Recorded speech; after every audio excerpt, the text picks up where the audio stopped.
Sanremo 2021. In platea un palloncino shock. I social si scatenano. Palloncini in sala al posto del pubblico. La seconda puntata del Festival di Sanremo 2021 evidenzia il sorprendente pubblico dell'Ariston. È iniziata con l'ingresso di Fiorello vestito da Achille Lauro e una panoramica della platea con i palloncini, idea alquanto originale per non far vedere la triste platea vuota. Ed ecco che la platea prende vita con i palloncini gonfiabili colorati. Ma ad attirare l'attenzione è un palloncino che si intravede dalla particolare forma.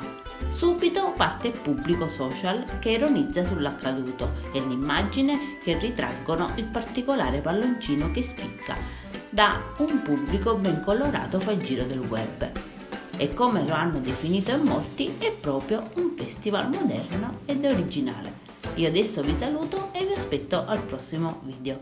Bye bye!